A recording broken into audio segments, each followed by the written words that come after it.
नमस्कार, मी ज्ञानदा कदम. एबीपी माझाच्या राम मंदिर विशेष कार्यक्रमात तुम्हा सर्वांचं स्वागत. अयोध्येतील राम मंदिराच्या भूमिपूजनाला आज 1 वर्ष पूर्ण होत आहे. या वर्षभरात अयोध्या नेमकी कशी बदलली, भव्य दिव्य अशा राम मंदिराचं काम नेमकं कुठवर आलेलं आहे. 2023 मध्ये या मंदिरात प्रभू श्रीराम विराजमान होतील असं सांगितलं जात आहे.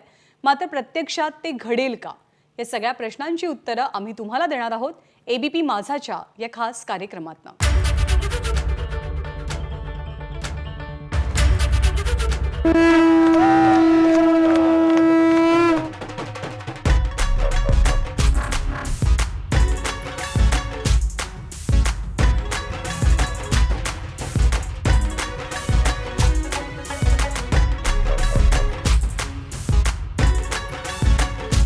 कसं असेल अयोध्येतलं राम मंदिर, कशी सुरू आहे मंदिर उभारणी, अद्भुत आणि अतिभव्य मंदिर कधी पूर्ण होणार. केवळ देशातल्याच नाही तर जगभरातल्या राम भक्तांना पडलेले हे प्रश्न, याच प्रश्नांची उत्तरं आज आम्ही तुम्हाला देणार आहोत.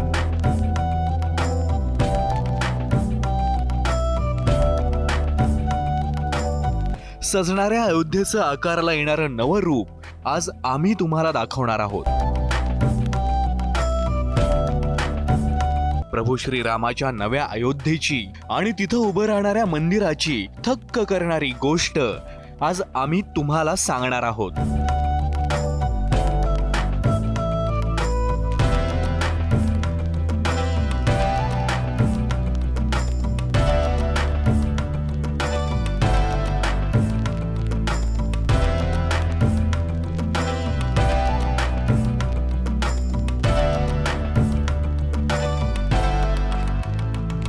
या साऱ्याची सुरुवात आपण करूया थेट रामाच्या जन्मभूमीपासून, जिथं प्रत्यक्ष मंदिर उभारण्याचं काम सुरू आहे.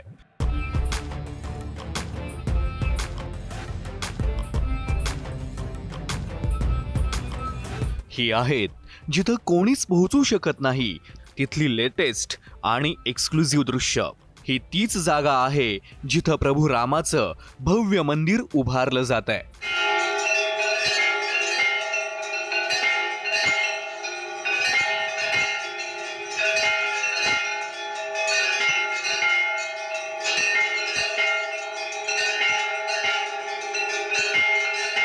ही तीच जागा आहे जिथं उद्या कोट्यवधी रामभक्त दर्शनासाठी गर्दी करतील. आणि ही तीच जागा आहे जिथं आकारला येणारी वास्तू पाहून सारेच आनंदानं आणि अभिमानानं नतमस्तक होतील. राम मंदिरची पायाभरणी कशा प्रकारे सुरू आहे दाखवण्यासाठी मी राम मंदिर क्षेत्राच्या अगदी जवळ आलेलो आहे. हे प्रतिबंधित क्षेत्र आहे. इथे आपण पाहू शकता पायाभरणीचं काम इथं सुरू आहे. हे जे निळ्या रंगाचं ही ताडपत्री तुम्हाला दिसते, ह्या ताडपत्रीजवळ जे आहे इथं पायाभरणीचं काम सुरू केलं गेलं आहे. LNTच्या इंजिनियर्सचं कन्स्ट्रक्शन इथं सुरू आहे. माहिती जी मिळते की ऑक्टोबरपर्यंत पायाभरणीचं काम पूर्ण होणार आहे. आता 45 1 फुटाचे जे लेयर्स टाकायचे आहेत, म्हणजे 50 फुटाचं पायाभरणी असणार आहे, पाया असणार आहे. त्या लेयर्सचं काम सुरू आणि 45 1 फुटाच्या लेयर्सपैकी 20 1 फुटाचे लेयर्स पूर्ण करून झाले आहेत. आणि ह्या परिसरामध्ये आता हे जिथं आपण आहोत ह्याच परिसरामध्ये राम जन्मभूमी आहे. इथंच मंदिर उभारण्यात येणार आहे. ऑक्टोबरपर्यंत हे पूर्ण काम होईल. LNT, टाटा आणि इंजिनियर्सची टीम इथं काम करते. दिवस रात्र 24 तास इथं काम असतं. हा पूर्ण एरिया आपण पाहता इथं कशा प्रकारे हे क्रेन्स आणि इतर जे साहित्य आहे त्याचा वापर करून इथं काम सुरू आहे. आणि हे काम आता पुढचे काही महिने चालणार आहे. या राम मंदिराचा पाया रचण्याचं काम सध्या सुरू आहे. काम इतकं मजबूत केलं जात आहे की पुढील हजारो वर्षांपर्यंत हे मंदिर प्रभू श्री रामाच्या कीर्तीचं प्रतीक म्हणून उभं राहील. हे मंदिर 3 मजली असेल. संपूर्ण नागर शैलीत बांधकाम होईल. तब्बल 318 विशाल खांबांवर हे मंदिर उभारलं जाईल. मंदिराची उंची 360 फूट तर रुंदी 265 फूट लांब असेल. मंदिराचं शिखर 161 फूट उंच असेल आणि या राम मंदिराला एकूण 5 घुमट असतील. हा संपूर्ण मंदिर परिसर जवळपास 100 एकरमध्ये वसलेला असेल, ज्यासाठी सध्या ट्रस्टकडून राम जन्मभूमीच्या जवळपासची जागा खरेदी केली जाते. पंतप्रधान नरेंद्र मोदींच्या हस्ते 5 ऑगस्ट 2020 रोजी या राम मंदिराचं भूमिपूजन झालं आणि राम भक्तांची कित्येक वर्षांची प्रतीक्षा संपली. 36 महिन्याच्या आत मंदिर उभं करण्याचा ध्यास मंदिर ट्रस्टनं घेतला आणि हे काम मोठ्या जोमानं सुरू झालं. कामाची ही गती पाहता 2023 पर्यंत हे भव्य मंदिर उभं राहील आणि समस्त भक्तजनांना श्री रामाचं दर्शन घेता येईल असा विश्वास राज्याचे उपमुख्यमंत्री केशवप्रसाद मौर्य यांनी एबीपी माझाशी बोलताना व्यक्त केला.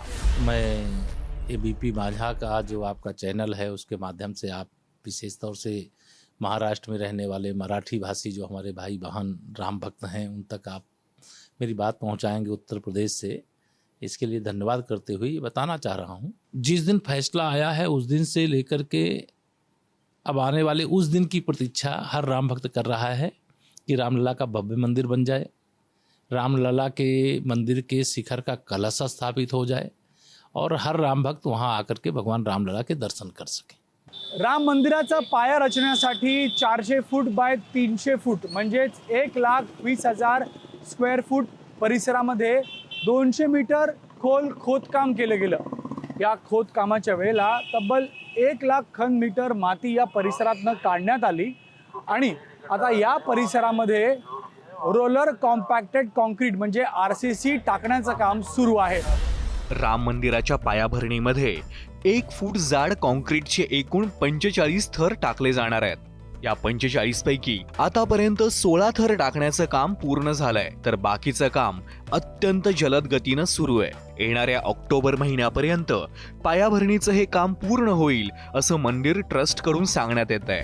जिस प्रगति से काम चल रहा है उसी प्रकार से यदि कोई व्यवधान नहीं आया तो निश्चित है 23 तक वो एक दर का जो कार्य है, जहाँ रामलला गर्भगृह बनना है, जहाँ रामलला विराजमान होना है, उसका कार्य पूरा हो जाएगा. अयोध्येत उभारण्यात येणारं राम मंदिर विश्वातलं पहिलं असं मंदिर आहे जे RCC म्हणजेच रोलर कॉम्पॅक्टेड कॉन्क्रीटनं बनवलं जात आहे. अर्थात हे तंत्रज्ञान वापरण्यामागेही तेवढंच खास कारण आहे. अयोध्येला चारी बाजूनं शरयू नदीचा वेढा असल्यामुळे इथल्या जमिनीत वाळूचं प्रमाण खूप जास्त असतं. यामुळेच ट्रस्टनं ज्या जागेवर मंदिर उभारण्यात येत आहे त्या जागेचं माती परीक्षण केलं. हे काम प्रसिद्ध कंपनी L&T यांना देण्यात आलं. या टेस्टच्या माध्यमातून राम जन्मभूमीची जागा किती मजबूत आहे हे पाहण्यात आलं. 200 मीटर खालपर्यंत खोदकाम केलं गेलं आणि 200 मीटर खालपर्यंत वाळू मिळाली. इतकंच नाही तर मंदिराच्या पश्चिम भागात शरयू नदीचा प्रवाहही मिळाला. इससे पहले जो ट्रस्ट का जो विचार था कि पाइलिंग करके वहाँ चेक किया गया कि इतना वजन कितना दिन तक चल सकता है, क्योंकि वो रेत है और रेत के नीचे माँ सरयू की बहाव है, तो बहाव पर इस प्रकार के भव्य दिव्य मंदिर कितना दिनों तक चल सकता है. इसकी पूरी सर्वेक्षण हुआ, उसकी कमेटी बनी, टीम बनी और आप 4-4 पिलर का दोनों तरफ से जाके उसकी पाइलिंग हुई. पाइलिंग के बाद जो मंदिर का वजन है उस हिसाब से उसके ऊपर वजन दिया गया. वजन देने के बाद ये पता चला कि उसकी जो वो था वो खंभे का वो चिटक गया. तब ये विचार बनाया कि ये कैसे काम चलेगा. यामुळेच जानेवारी महिन्यात काही दिवसांसाठी पायाभरणीचं काम थांबवलं गेलं होतं. राम मंदिर तीर्थक्षेत्र ट्रस्टला एक मजबूत मंदिर उभारायचं आहे जे 1000 वर्षांपर्यंत भक्कमपणे उभं राहील आणि भूकंपातही त्यावर कोणताही प्रभाव पडणार नाही. यामुळेच ट्रस्टने 4 IIT सह एकूण 7 संस्थानांशी सल्लामसलत केली आणि त्यानंतरच RCCचा वापर करून मंदिराचा पाया भरायची सुरुवात झाली. RCCचं हे तंत्रज्ञान मोठमोठ्या नद्यांवर धरणं बांधण्यासाठी वापरलं जातं. 60च्या दशकात अमेरिकेने या टेक्नॉलॉजीचा पहिल्यांदा वापर केला. अशा पद्धतीचं बांधकाम त्याच भागात केलं जातं जिथं भूकंप येण्याची जास्त शक्यता असते. आणि याच बांधकामासाठी जेव्हा ही जागा 100 फूट खोदण्यात आली तेव्हा पुरातन काळाशी नातं सांगणारा मौल्यवान दुवा ट्रस्टला मिळाला.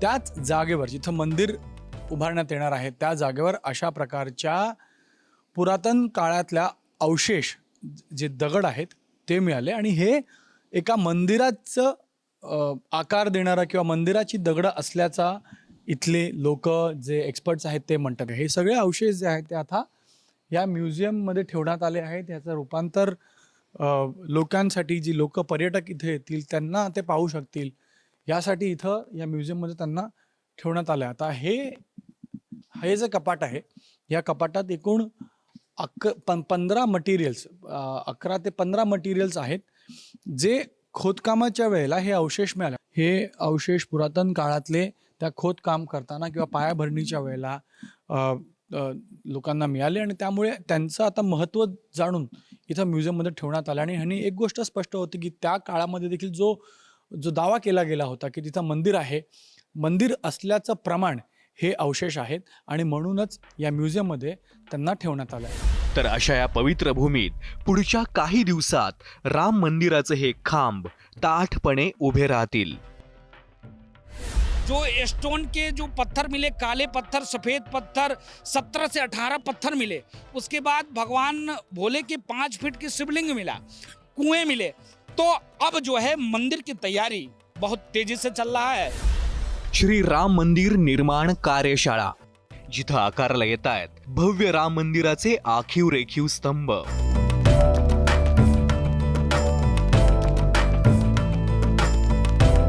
मंदिराचे डोळे दिपवणारे घुमट आणि उद्या मंदिराच्या कानाकोपऱ्यात दिसेल असं अद्भुत नक्षीकाम. ये पत्थर जो है इस पर नक्काशी नागर शैली में होगी.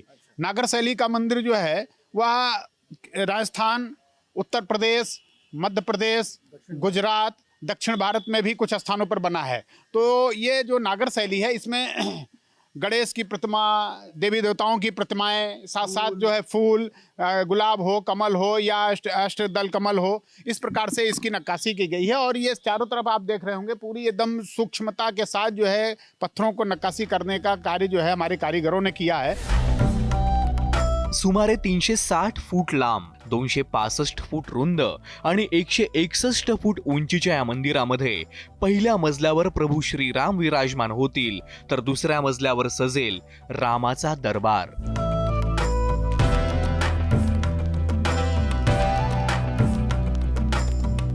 अवघ्या जगाला हेवा वाटेल अशी ही वास्तू घडवली जातीये.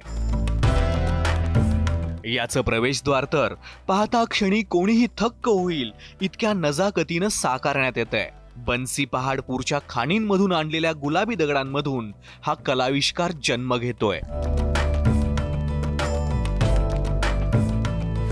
ये पिंक सैंडस्टोन है और यह बंसी पहाड़पुर से लाया जा रहा है 1990 से.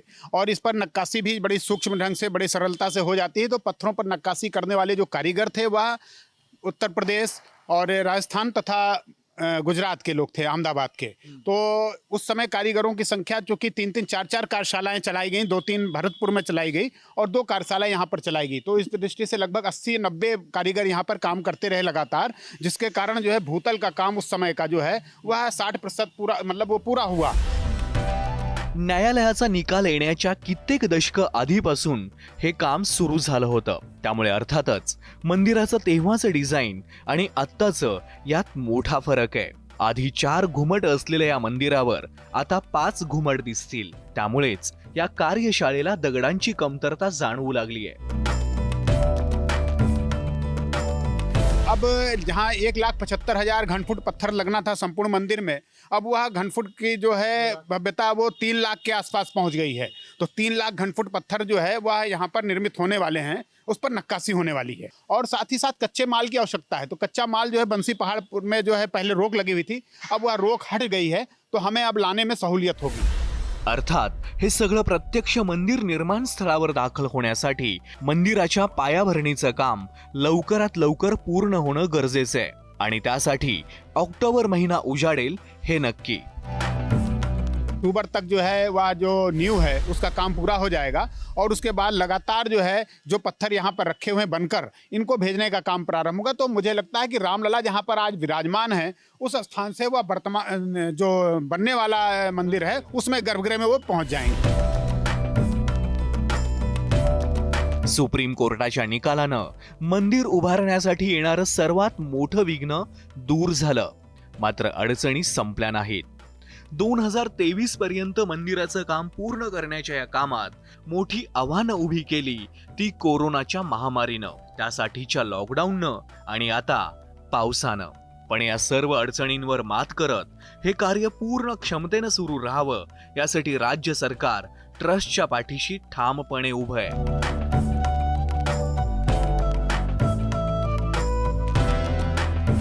भगवान श्री राम के लिए, रामलला की जन्मभूमि के लिए, भगवान श्री रामलला की अयोध्या के लिए सरकार का खजाना खुला हुआ है. पूरी व्यवस्था दिया जा रहा है. पूरी अयोध्या को सजाने की तैयारी की जा रही है. एकीकडे राम मंदिर उभारणीचं काम प्रगतीपथावर असताना दुसरीकडे मंदिर परिसरात आकर्षक मूर्तींच्या माध्यमातून साकारण्यात येणाऱ्या रामकथेचं काम देखील तेवढ्याच गतीनं सुरू आहे. विश्व हिंदू परिषदेचे प्रमुख दिवंगत अशोक सिंघल यांच्या संकल्पनेतून उभारण्यात येणाऱ्या कलाकृतींवर 2013 पासून काम सुरू केलं गेलं. सध्या आसामचे मूर्तिकार रणजित मंडल आणि त्यांचे वडील नारायण मंडल यावर काम करतायत. रंजीत जी, आपसे मैं जानना चाहूँगा, 2013 से आपने ये काम किया था, आपसे मैं ये जो पूरा कथा के स्वरूप में आप मंदिर में इन कलाकृतियों को, मूर्तियों को रखने जा रहे हैं, उसके बारे में जानना चाहेंगे आपसे. 2013 से शुरू किया आपने, कहाँ तक, कौन से चैप्टर या कौन से स्क्रिप्ट या प्रसंग तक आप पहुँचे हैं?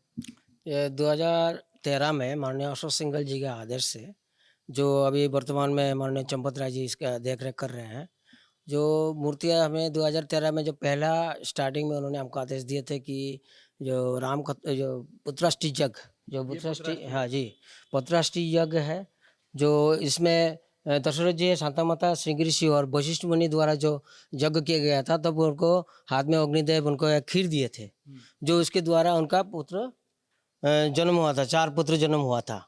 तो पहली शुरुआत पुत्राष्टि यज्ञ से हुई और उसके आगे जो है उनके जन्म तक आप पहुंचे. हाँ, तो उसके बाद जो है 3 रानी और 4 पुत्र, जो दशरथ जी. रंजीत जी, आपको मैं जानना चाहूँगा, अभी ये सारी चीज़ें आप यहाँ पर बना रहे हैं, कुल मिला के कितने प्रसंग या कथाओं को आप अपने कलाकृति से प्रस्तुत करेंगे? अभी कितने बने हैं? तो वर्तमान में हमारे पास 40 स्क्रिप्ट लगभग मैंने वो हो गया, तैयारी में है, और सीताहरण तक. उसके बाद फिर माननीय चंपत जी बताया कि जो आगे जो बनेगा तो उनकी आदेश से वा उनकी कथा 120 स्क्रिप्ट बनेगा. थोडक्यात हे फक्त मंदिर असणार नाही तर प्रभू श्रीरामाची गाथा सांगणारा सर्वोत्तम कलाविष्कार असेल, जिथं भक्तीचा आणि सौंदर्याचा अद्वितीय संगम अनुभवता येणार आहे.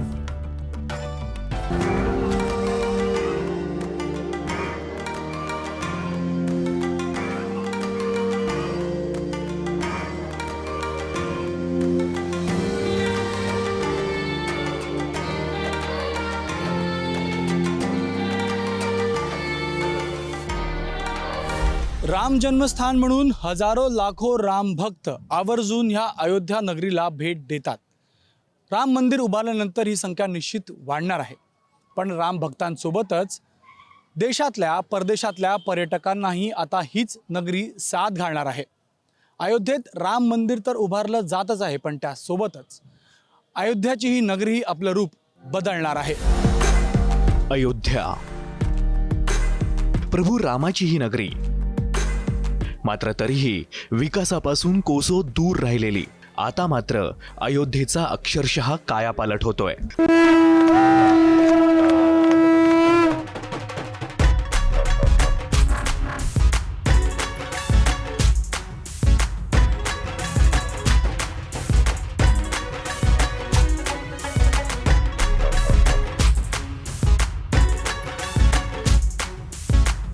इंटरनल जो विकास करना है उसके लिए भी इतने आरओबी, इतने नदी सेतु, इतनी सड़कें, इतने पर्यटन के जो महत्वपूर्ण केंद्र हैं, सरयू मैया का जो पावन तट है, उनके घाटों का निर्माण करना, भगवान राम की दिव्य प्रतिमा लगाना, यानी पूरे भारत का, एक तरह से कहिए पूरे विश्व का अगर कहीं दर्शन करने को मिलेगा तो श्री अयोध्या धाम में मिलेगा. क्योंकि पूरे विश्व से जब राम भक्त आने वाले हैं तो अयोध्या आने के बाद उनको लगना चाहिए कि हम उस नगरी में आए हैं जो भगवान श्री राम की अयोध्या है. रामाच्या या नगरीत प्रभू रामाच्या दर्शनासाठी करोडोंच्या संख्येनं भक्तगण येतील आणि त्यासाठीच इथं देशातलं सर्वात मोठं रेल्वे स्थानक उभारलं जात आहे.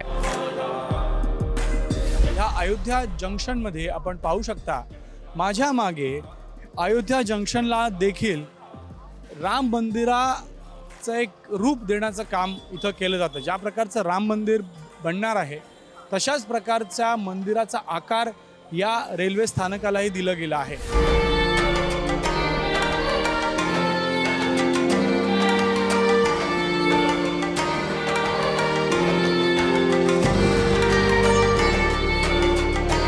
अयोध्या रेल्वे जंक्शनचंही रूप बदलत आहे.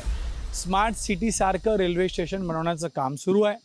माझ्या डाव्या बाजूला आपण पाहताय इथं एक मोठी इमारत येते. ह्या इमारतीचं जो आकार आहे ते राम मंदिराच्या आकाराने किंवा त्या रूपाचं हे रेल्वे स्टेशन असणार आणि मोठ्या प्रमाणात इथं कामही सुरू आहे. अयोध्येमध्ये सध्या तरी लाईन्स कमी आहेत, म्हणून राम मंदिर झाल्यानंतर मोठ्या संख्येचे राम भक्त आहेत ते अयोध्ये नगरीत येतील आणि यासाठी ट्रेन्सची संख्या वाढवण्यात येईल. ट्रेनची संख्या वाढली तर लाईन एक्स्ट्रा टाकण्याचं काम सुरू होणार आहे. यासाठीच या रेल्वे स्टेशनचं एक्सटेन्शन केलं जात आहे. रेल्वे स्थानकाबरोबरच सुसज्ज आणि भव्य असा एसटी बस डेपोही अयोध्येत उभा राहिलाय. दिल्ली, उत्तराखंड, बिहार, पंजाब, हरियाणा, मध्य प्रदेश यासारख्या राज्यातून इथे येण्यासाठी थेट बस व्यवस्था उपलब्ध असेल. याआधी इथं बस डेपोच नव्हता. बस डेपो 9 किलोमीटर लांब म्हणजेच फैजाबादला होता आणि त्या फैजाबादमधून लोकांना बस पकडावी लागायची. मात्र आता ह्या मोठ्या प्रिमाइसेसमध्ये उपस्थित असलेलं हे बस डेपो आहे. माझ्यासोबत ऋषी है. ऋषि, आपसे जानना चाहेंगे, आप यहाँ के हैं, ये पूरे परिसर में बस डिपो कितने कब बना और पहले कहाँ से आप लोग बस पकड़ते थे? ये बस जो है पहले हम लोग फैजाबाद से पकड़ते थे. अब ये अयोध्या जो पर्यटन एक स्थल बन रहा है, राम की मंदिर बन रही है, इसको लेकर के सरकार ने एक योजना तैयार की कि अयोध्या में एक बस स्टैंड बनाया जाए. राज्य आणि देशाबरोबरच अयोध्या हे जगाशी जोडले जाईल ते इथं उभं राहत असलेल्या आंतरराष्ट्रीय विमानतळाच्या माध्यमातून.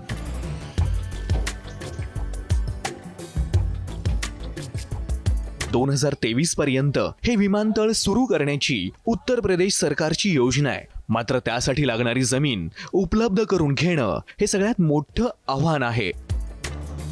आंतरराष्ट्रीय विमानतळ असणार आहे, यासाठी एवढीच जागा पुरेशी पडणार नाही आणि यामुळेच या दोन्ही बाजूला, डाव्या आणि उजव्या बाजूला ही जी घरं आहेत, ही जागा जी आहे ही आता उत्तर प्रदेश सरकार याचं ॲक्विजिशन करण्याचं काम करते आहे. मात्र या लोकांनी याचा विरोध केला आहे. त्याचं कारण असं आहे, जो कंपेन्सेशन म्हणजे मोबदला या लोकांना त्यांच्या जमीन दिल्यावर मिळाला पाहिजे तो योग्य नाही असं या लोकांचं म्हणणं आहे. यामुळेच हे सर्व कोर्टात गेले आहेत. कोर्टात आता हे प्रकरण सुरू आहे. लवकरात लवकर कोर्टात हे प्रकरण सोडवून ही जागा आपल्या ताब्यात घेऊन उत्तर प्रदेश सरकार इथं आंतरराष्ट्रीय विमानतळ करणार आहे. अयोध्येचा होणारा विकास, हे बदलणारं रूप, यासाठी अनेकांचा हातभार लागतोय. या महान कार्यात साधू संतही मागे नहीं आहेत. अब लगातार विकास की गंगा बह रही है. मैं आपको बताना चाहूँगा कि ऊपर से आप देखते तो पूरे मकर जाल आपको दिखाई देता तारों की. अब शाम को जैसे 6 बजे आप देखेंगे तो बहुत दूधिया रोशनी पूरी अयोध्या में टिमटिमाती हुई लाइटिंग. देखिए भजन संध्या स्थल बना हुआ है. आपके देखिए अयोध्या में बस अड्डे तक नहीं थे, लोगों को बहुत दिक्कत की सामना करना पड़ता था. अब बढ़िया अंतरराष्ट्रीय बस अड्डा बनाया है. ज्या नदीच्या तीरावर ही नगरी वसली आहे त्या शरयू नदीचं रूपडही पालटतंय.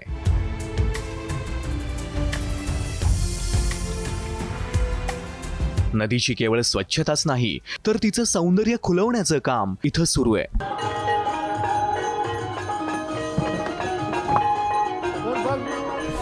अयोध्येने वसण्यासाठी तब्बल 350 किलोमीटरच्या शरयू नदीची निवड केली.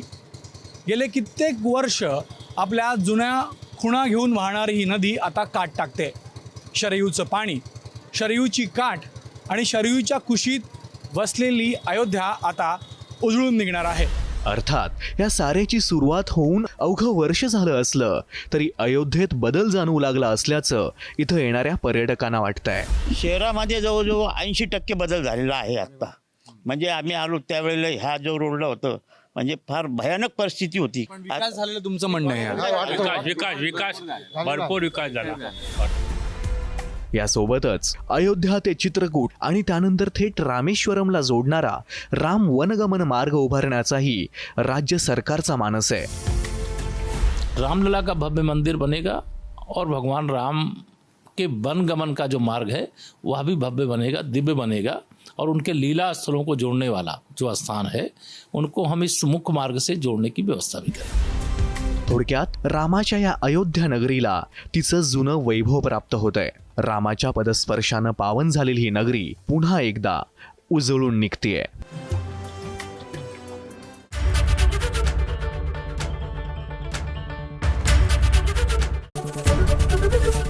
एबीपी माझा, उघडा डोळे बघा नीट.